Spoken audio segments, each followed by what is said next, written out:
By way of background, I'm a lecturer at Queen's University Belfast and I'm running an NHRC funded project. The formal title of that project is Voice, Agency and Blame, Victimhood and the Imagined Community in Northern Ireland.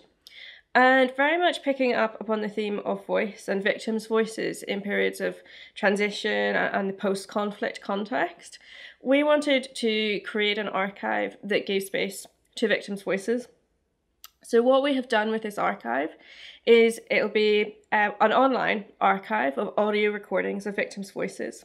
I think the relationship between archives and victimhood, or the availability of archives perhaps in victimhood, is perhaps an issue that's gaining increasing prominence. And I think certainly from a transitional justice perspective, we no longer view archives as a dusty collection of dry historical documents, but actually, if we start to think more conceptually, there's a wealth of material within those archives that can be used towards dealing with the past in a post-conflict or post-authoritarian contexts. So that could be, for example, creating an archive that honours and respects and records victims' voices, or it could be, for example, a truth commission or some other past-facing body that actually uses archival records to create a picture of the past, but not necessarily a static picture of the past, something that captures the past in all of its complexity and perhaps records or highlights the voices of rescuers or the voices of betrayers, for example, or around the complexity of victimhood. So I think archives can be a very rich source when we talk about victims and dealing with the past. Well, I think we're increasingly aware in general that victimhood is not this static, one-dimensional term. It's not something that everybody feels comfortable with, but it is probably the reality in many post-conflict contexts.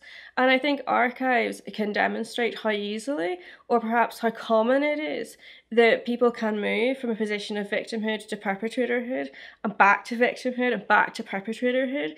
So I think archives can perhaps capture the lived reality of the complexity of conflict, and perhaps also demonstrate that these cases where someone has that dual identity or shades of complex identity, perhaps these aren't isolated cases, but perhaps this is actually more common than we realise.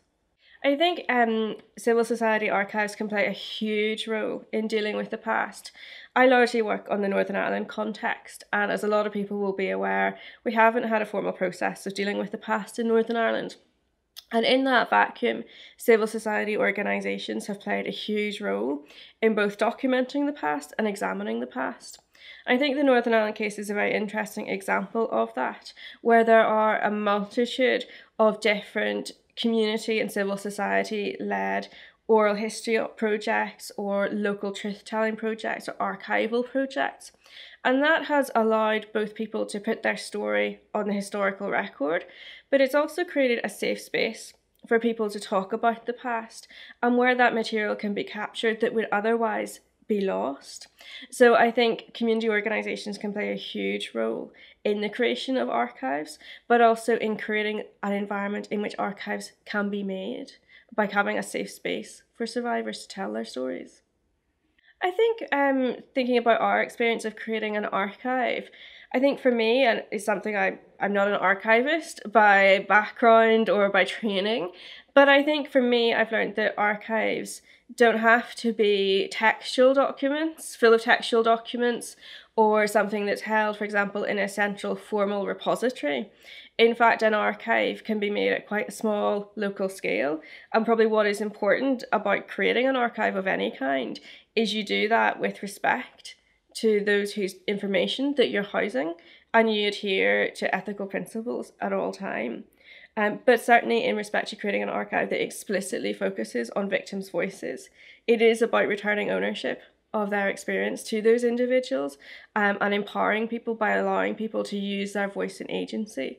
So I think perhaps that's something that we could maybe translate to other post-conflict contexts.